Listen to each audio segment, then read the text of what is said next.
Et bonjour les curieux, ça fait plaisir de vous retrouver pour une nouvelle vidéo. Je suis désolé, ça fait un petit moment que je n'en ai pas fait. Malheureusement, j'ai eu moins de temps dernièrement, j'ai changé de boulot et je viens de passer 2 mois de formation assez intense, il faut le dire. Alors aujourd'hui, j'ai envie de vous proposer une vidéo sur les actualités que je n'ai pas pu traiter durant ces dernières semaines. On parlera de TESS, le télescope spatial chasseur de planètes. On va d'ailleurs s'intéresser de nouveau au système TRAPPIST-1 avec des chances d'habitabilité sur l'une des planètes de ce système, mais aussi de l'envoi d'un hélicoptère sur Mars. Et pour finir, on parlera d'eau. Vous pensez qu'elle est rare dans l'univers? À la fin de cette vidéo, vous aurez la réponse à cette question. Et c'est parti!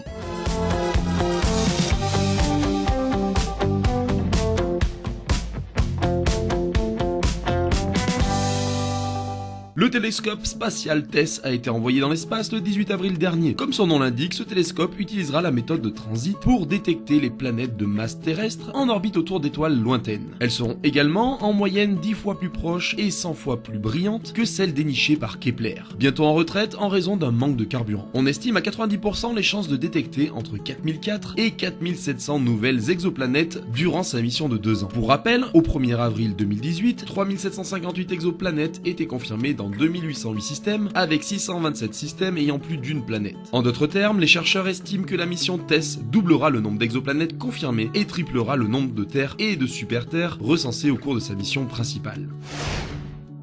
Le système TRAPPIST-1 n'a pas fini de nous dévoiler ses secrets. Pour rappel, il a été découvert en février 2017 par une équipe d'astronomes européens. Il se trouve proche de nous à seulement 39 années-lumière et l'une de ses planètes, TRAPPIST-E, aurait un noyau de fer important qui pourrait avoir des conséquences pour l'habitabilité de cette planète. Son noyau de fer pourrait représenter 50% du rayon de la planète. En comparaison, celui de la Terre représente 55%. Sur notre planète, la magnétosphère agit comme un écran et protège la surface terrestre d'un excès du vent solaire, nocif pour la vie. Rappelons que l'étoile TRAPPIST-1 est une naine rouge, plus petite, moins massive et moins chaude que notre étoile le Soleil. En revanche, elle est très active. En raison de leur fréquente éruption, les naines rouges pourraient alors être hostiles pour les planètes situées dans leur zone habitable. Une magnétosphère protectrice pourrait donc ici faire la différence. Protégeant une éventuelle vie extraterrestre, TRAPPIST-E est donc une candidate idéale pour de futures études d'habitabilité. Les nouvelles générations de matériel, entre autres James Webb, permettront d'en apprendre davantage sur cette planète potentiellement habitable.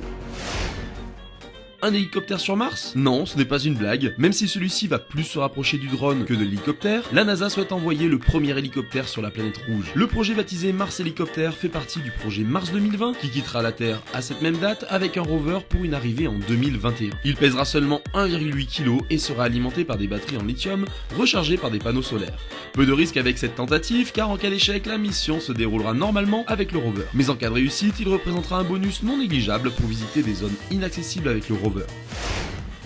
Et maintenant, on va parler un petit peu d'eau. Allez, une petite question pour aborder ce dernier sujet. Par rapport au volume total de notre planète, quel pourcentage représente-t-elle? 71%, 2,5% ou 0,12%? Je vous laisse 5 secondes.